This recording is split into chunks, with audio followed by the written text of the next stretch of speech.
السلام علیکم ورحمۃ اللہ وبرکاتہ۔ آج کا ٹاپک حضرت آدم اور ابلیس کا واقعہ، غرور اور تباہی۔ جب اللہ تعالیٰ نے حضرت آدم علیہ السلام کو پیدا فرمایا تو فرشتوں کو حکم دیا کہ آدم علیہ السلام کو سجدہ کریں۔ تمام فرشتوں نے فوراً سجدہ کیا، لیکن ایک تھا جس نے انکار کر دیا، وہ تھا ابلیس۔ ابلیس نے کہا میں اس سے بہتر ہوں، مجھے آگ سے بنایا گیا ہے اور اسے مٹی سے۔ یہی غرور، یہی تکبر اس کی بربادی کا سبب بنا۔ اللہ تعالیٰ نے فرمایا تو یہاں سے نکل جا، بے شک تو مردود ہے۔ اور یوں ابلیس ہمیشہ کے لیے اللہ کی رحمت سے دور ہو گیا، لیکن جاتے جاتے اس نے کہا میں انسانوں کو بہکاؤں گا اور انہیں سیدھے راستے سے ہٹاؤں گا۔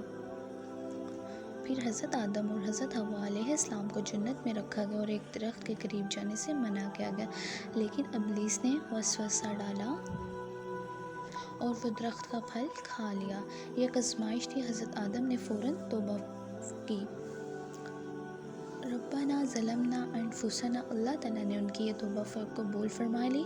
یہ واقعہ ہمیں سکھاتا ہے غرور انسان کو تباہ کر دیتا ہے، اللہ کے حکم کی نافرمانی نقصان دیتی ہے۔ توبہ کا دروازہ ہمیشہ کھلا رہتا ہے۔ اللہ تعالیٰ نے ہمیں تکبر سے بچا کر رکھے اور سیدھے راستے پہ چلنے کی توفیق عطا فرمائے اور ہماری توبہ قبول فرمائے۔ اللہ حافظ۔